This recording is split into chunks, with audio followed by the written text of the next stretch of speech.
when you get an e-text format, you're getting exactly what everyone else is getting in a format that you can manipulate as easily as they can. What I have found in most recent years is that people are more understanding and compassionate to the idea of having alternative texts available to people.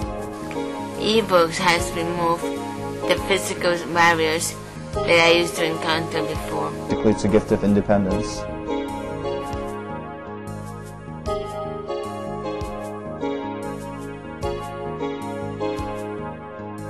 To utilize electronic text is much less space because the book is stored on a CD or is just emailed to you in a form of attachment. However, Braille is a large, for example, a small book like Plato's Phaedo can translate into 1,000 page or so, or even maybe more in Braille, which is something that you can't carry around. With something like you know, a book that's written in standard English, like a 18th century novel or something, if you've got to read it for a class, it's not such a big deal, to get it in Braille or, to get it on tape. But when you're talking about more complex stuff that's a little more obscure, obviously getting a Braille format is impossible at the college level, and getting, tapes takes a while. So the electronic format is really the fastest way to get a hold of the text that you need.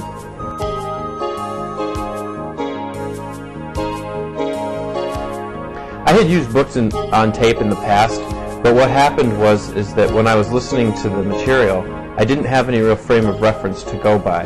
And now that I use a program that is on the computer that not only speaks the word to me, but it highlights it as it's reading it, and it highlights sentence by sentence. So now I get my input not only audibly, but I also see it visually. And with my dyslexia, the more times that I can be introduced and the more multimedia approach that I can take to that, the more comprehension it is. The problem with the tape is also skimming the book, finding the right tape. With electronic text, basically a blind person has the same opportunity as a sighted person to skim the book, to find quotes, to read the book at the same speed, which is something that is beautiful, if not even faster, because that's something that provides us as blind people with the ability to basically be competitive with our sighted peers in this world of college.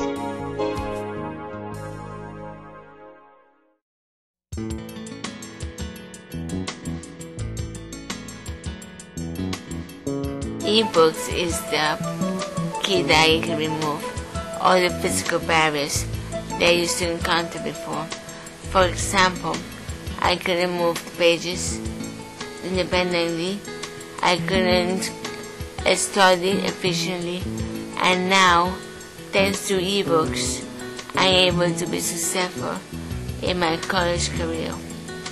The thing that drives the idea of having audio text on the computer home for me is that it allows me to cut my study time in half so that I can enjoy my life and other things and have more efficient time to do other things that I need to do with my life. With the new availability of electronic formats directly from the publisher, it makes it a lot, it cuts out that step of my having to scan. There's still some editing that has to happen with some of the books, especially some of the ones that are more complex, that have more of a scientific or math component, but it definitely expedites the process. As a nurse, clinical time is very important to me, and getting on the floor is a huge part of my education. And now I can feel much more comfortable in my performance at work and in the hospital because I have the theoretical base of the knowledge that was in the textbooks. By providing me with the ability to access electronic text, and with that electronic text, you are providing someone important to you. For example, if you imagine me to be a son or a brother, with the ability to compete with my friends and my peers, the ability to not waste my time in scanning my books all day, but rather be able to develop socially, and you're giving me the most important gift of all, the gift of independence, which I think, in comparison to anything else, the price of that gift is infinite for someone like me. So just imagine that you're giving someone dear to you a gift that is priceless.